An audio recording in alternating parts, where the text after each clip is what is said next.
Ça, c'est mon aménagement de tournesol. C'est ma tradition depuis plusieurs années. Je me fais une haie de tournesol.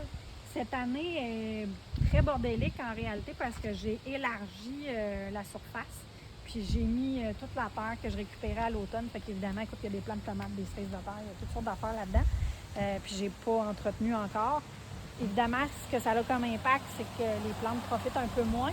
Moi, ma haie de tournesol, elle me sert aussi de tuteur pour mes pois mange-tout. Et cette année, j'ai fait un test avec les fèves. Je vais vous montrer ça. Une belle petite expérience que j'ai faite qui a un tout petit peu échoué. Alors, ce qui est le fun au niveau de la tournesol, c'est que c'est comestible. Hein? Dans le fond, on peut manger la fleur, on peut manger la graine. Je ne suis pas rendue à l'étape de manger la fleur encore. Je les trouve beaucoup trop belles. Je m'y fais voler par les oiseaux. Fait que plutôt, ce que je fais, c'est que je focus sur les épis qui restent assez de graines à la fin. Je les laisse sécher dans la maison. Et à la suite de ça, je vais me faire des pousses et germinations avec durant l'hiver. Je n'ai pas besoin d'acheter de pousses et germinations. J'ai tout ça à portée de la main. Tournesol, c'est les meilleurs à mon avis et les plus faciles. Juste pour vous montrer un peu au niveau des pois mange-tout. Dans le fond, on va juste, on a juste ici, si tu regardes, il y a même un petit fruit qui s'en vient. Donc, le pois mange-tout est tout simplement semé à la base du tournesol au début de la saison, puis il va venir grimper. Donc, on en a, là, j'en ai un petit peu partout. Cette année, ma haie est un petit peu trop large, ce qui fait que le pois mange-tout a moins profité. Puis comme il y a beaucoup de mauvaises herbes, là, c'est lui là, qui a écopé un peu. La tournesol va bien, mais le pois mange-tout écope un petit peu. Si tu viens vers ici, tu vas en avoir aussi là, qui sont grimpés un petit peu plus haut. Le but, hein, dans le fond, c'est que le pois mange-tout grimpe assez rapidement. Puis, il est là. Il n'y a pas de fruits, il suffit des feuilles. C'est ça. Fait qu'il y en a un petit peu partout.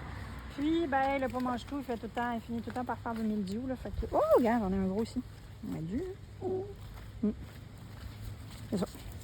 Le pois mange-tout est assez visible dans la haie de tournesol en général. Là, quand la haie de tournesol est un petit peu moins large, c'est intéressant à ce niveau-là. Fait que moi, je l'aime bien parce que ça me fait mes tuteurs. Puis ça me fait des pois mange-tout tout l'été. Fait que j'aime bien ça. Puis j'adore la haie de tournesol. Les oiseaux ne mangent pas le pois mange-tout. Fait que ça, c'est intéressant à ce niveau-là. Le test que j'ai fait en fait cette année, c'est que je suis venue aussi installer des fèves. Alors, j'ai installé mes fèves à la base. C'est les mêmes tournesols que j'ai plantés. Donc, vous voyez la différence. La fève est beaucoup plus que... elle mange beaucoup plus la nourriture dans le sol. Donc, les tournesols ont beaucoup moins profité. Ça, c'est la première chose. Deuxième chose, j'ai semé mes graines trop tôt. La tournesol n'était pas assez avancée. Si vous regardez juste là, j'ai un gros paquet de tournesol qui est cassé.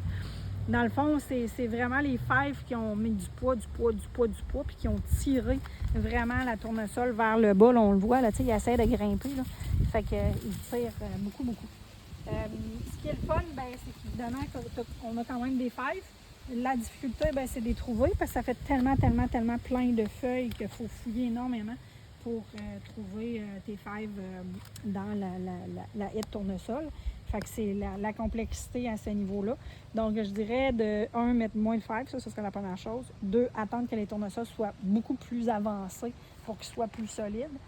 Ça serait la deuxième chose à avoir.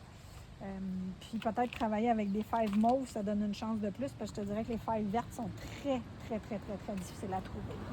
Fait que ça fait quelques-unes que je trouve, là, mais parce qu'elles sont grosses. Ah, bien, j'en ai ici, là, des vertes et mauves, là, mais c'est ça. Elles sont beaucoup plus difficiles à trouver parce qu'elles sont pareilles, elles sont vertes comme la tige verte. Si t'en as des jaunes, ça va être plus facile à trouver aussi.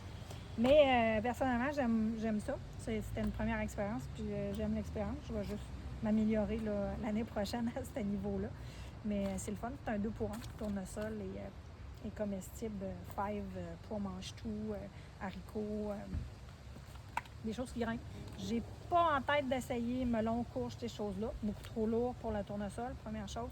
Deuxième chose, ça demande beaucoup trop de nourriture. C'est un secteur, dans le fond, que je ne nourris pas tant que ça. Fait que ça reste au bout de la ligne, que c'est comme la fin de l'asphalte, ça se fait chauffer par l'asphalte, fait que c'est à sa limite. Toujours au soleil, ces plantes-là. Fait que c'est chaud. Fait que ça prend quelque chose qui est quand même assez résistant. Pois mange-tout est limite côté résistant là, parce qu'il chauffe en masse. Fait que Je n'essayerai pas des plantes comme des concombres, puis des cornichons, puis des melons, puis des courges, puis des choses comme ça.